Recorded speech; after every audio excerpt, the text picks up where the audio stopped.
Pablo Escobar.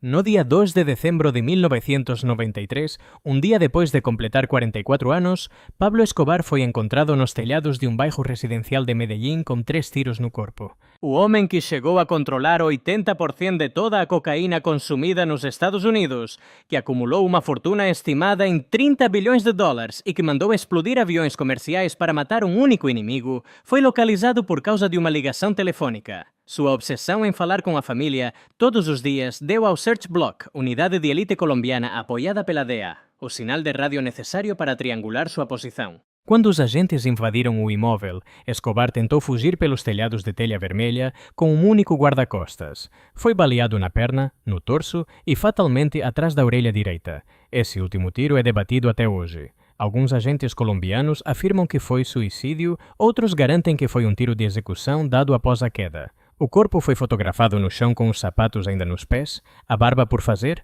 o rosto inchado. 599 dias de busca terminaram num telhado de classe média. Griselda Blanco. Griselda Blanco passou décadas ensinando ao mundo como matar com eficiência. Ela popularizou o assassinato de moto em Miami nos anos 1970 e 1980, um método simples e brutal. Um motociclista se aproxima, atira e desaparece no trânsito. Estima-se que ela tenha ordenado mais de 200 assassinatos ao longo de sua carreira, embora o número exato seja disputado entre fontes.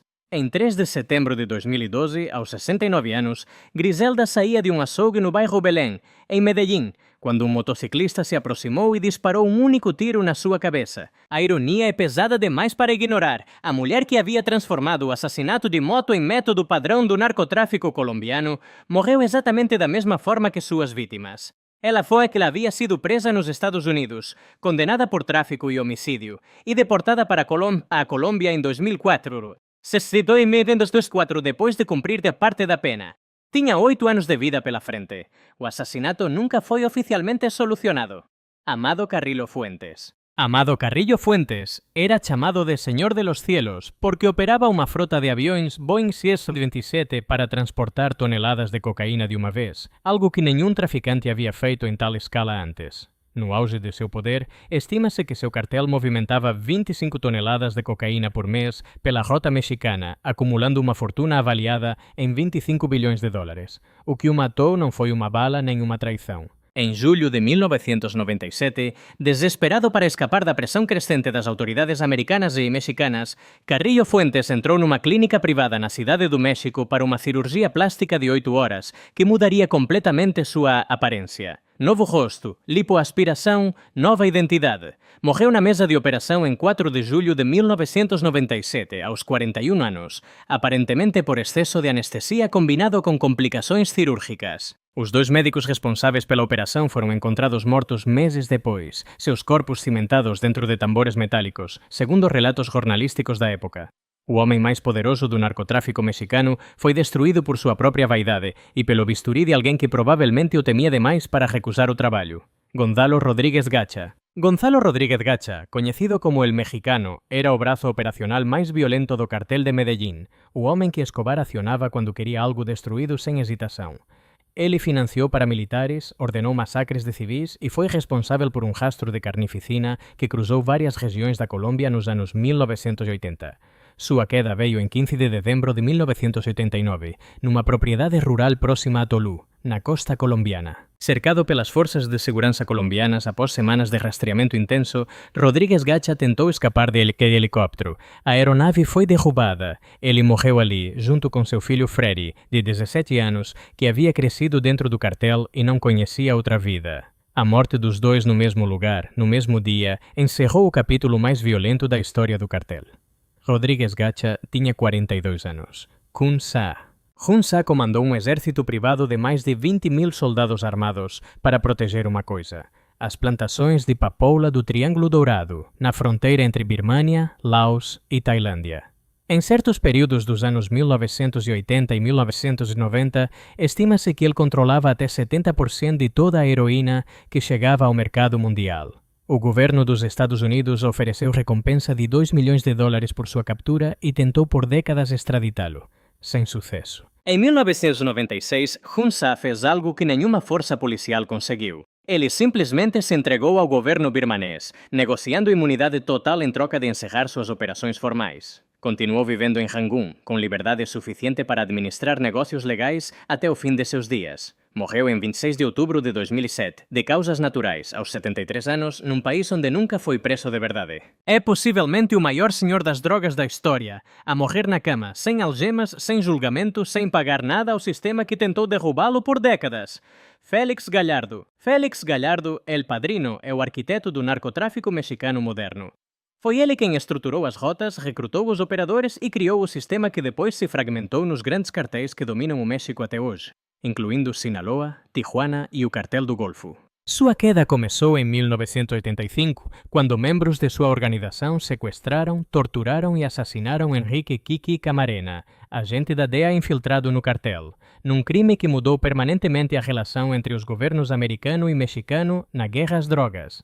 Gallardo foi preso em 1989 e condenado a 40 anos no México. Nunca foi extraditado para os Estados Unidos, apesar de décadas de pressão americana. Em 2023, com 77 anos e saúde deteriorada, obteve prisão domiciliar.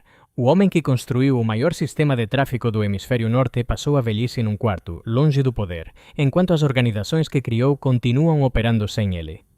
Ramón Arellano Félix. Dos 7 irmãos Arellano Félix que controlaram o cartel de Tijuana nos anos 1990, Ramón era o mais temido, o responsável pelos assassinatos, pelas execuções públicas e por transformar Tijuana numa das cidades mais violentas do mundo. Em 10 de fevereiro de 2002, Ramón estava em Mazatlán, no estado de Sinaloa, quando entrou em confronto com a polícia local. Morreu baleado. Inicialmente negou sua identidade quando abordado, e os policiais só confirmaram quem havia matado depois que a impressão digital foi verificada. Tinha 37 anos. A morte de Ramón não encerrou o cartel, mas marcou o início de seu declínio. Sem o braço armado mais letal, a organização perdeu capacidade de resposta violenta e foi gradualmente perdendo território para o cartel de Sinaloa. Seu irmão Benjamin foi preso semanas depois e extraditado para os Estados Unidos em 2011. Osiel Cárdenas Guillén. Osiel Cárdenas Guillén fez algo que nenhum traficante había tentado antes en escala. Recrutou desertores das Forzas Especiais do Exército Mexicano para criar un brazo armado profesional e militarizado. Ese grupo se chamou Los Zetas e se tornou o grupo paramilitar máis violento da historia do narcotráfico mexicano. Cárdenas Guillén foi preso en marzo de 2003, depois de un confronto que envolveu centenas de soldados mexicanos numa operación noturna no estado de Tamaulipas. De dentro da prisão, continuou comandando o cartel por anos, dando ordens por telefone. Foi extraditado para os Estados Unidos em 2007 e condenado a 25 anos em 2010, além de multa de $50 milhões. Cooperou com as autoridades americanas e teve a pena reducida, sendo solto em 2023. Os Zetas, a organização que ele criou como ferramenta, sobreviveram ao criador e continuaram operando de forma independente, tornando-se eventualmente mais poderosos do que o cartel original. Joaquín El Chapo Guzmán. Joaquín Guzmán Loera escapou de 2 prisões de segurança máxima no México. A segunda fuga, em julho de 2015, foi por um túnel de mais de 1 quilômetro de extensão, escavado embaixo do chuveiro de sua cela, equipado com ventilação, iluminação elétrica e uma motocicleta sobre trilhos para percorrer a distância.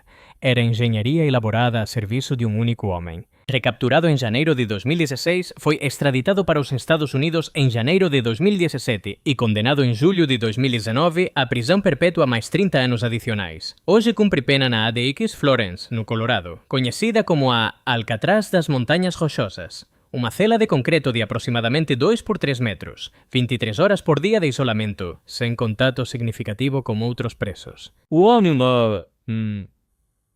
O homem que construiu o cartel mais poderoso do século XXI, que movimentou bilhões de dólares e corrompeu governos inteiros, vive agora numa caixa de cimento. Não foi a bala que o destruiu, foi o sistema. Frank Lucas. Frank Lucas fez o que ninguém no tráfico americano havia feito antes. Eliminou os intermediários italianos e foi buscar heroína diretamente na Ásia, importando um produto de pureza superior ao que se circulava em Harlem nos anos 1960 e 1970.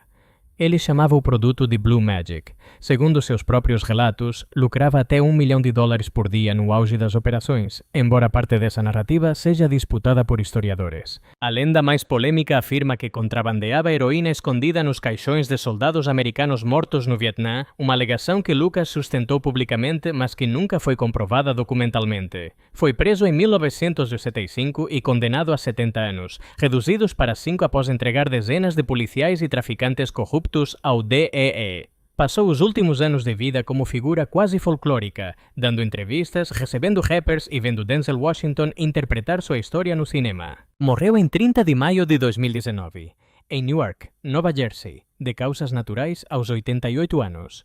Freeway Rick Ross. Rick Ross construiu o maior esquema de distribuição de crack em Los Angeles nos anos 1980, movimentando, segundo algumas estimativas, até $3 milhões por dia em cocaína comprada do nicaragüense Ricky Freeway, Danilo Blandón, cujas conexões com agentes ligados à CIA durante a guerra contra a Nicarágua foram investigadas pelo Congresso americano em 1996. Ross afirmava não saber da origem política do produto que distribuía. Foi preso em 1996 numa operação que ele sempre descreveu como armadilha, montada por informantes, condenado à prisão perpétua sem direito à liberdade condicional. Recorreu com base na tese de entrapment, conseguiu redução da pena e foi solto em 2009. Hoje dá palestras sobre empreendedorismo e encarceramento em massa. Processa o rapper Rick Ross pelo uso do seu nome sem sucesso nos tribunais e ainda está vivo. Sua história é sobre o que o sistema americano faz com os pequenos quando os grandes escapam. Demetrius Big Mitch Flenory. Demetrius Flenory e seu irmão Terry construíram o Black Mafia Family, começando em Detroit nos anos 1990 e expandindo para Atlanta, Los Angeles e Miami, numa operação que combinava cocaína com a indústria do hip-hop. Shows, gravadoras e festas serviam para lavar o dinheiro do tráfico, enquanto construíam uma imagem pública de empresários do entretenimento. Era sofisticado, era visível e era inevitável que terminasse mal. Foram presos em 2005, condenados em 2008 a 30 anos cada um. Terry foi liberado em 2020 por razões de saúde durante a pandemia. Big Mitch obteve redução de pena em 2023 e, conforme informações disponíveis, pode ser elegível para a liberdade em 2028. De dentro da prisão, tornou-se personagem de uma série de televisão na Starz que estreou em 2021 e alcançou audiência expressiva. Sua queda foi documentada, dramatizada e transformada em produto de entretenimento. O sistema o prendeu. Hollywood o inmortalizó. Si quieres ver más, haz clic en el video en pantalla ahora.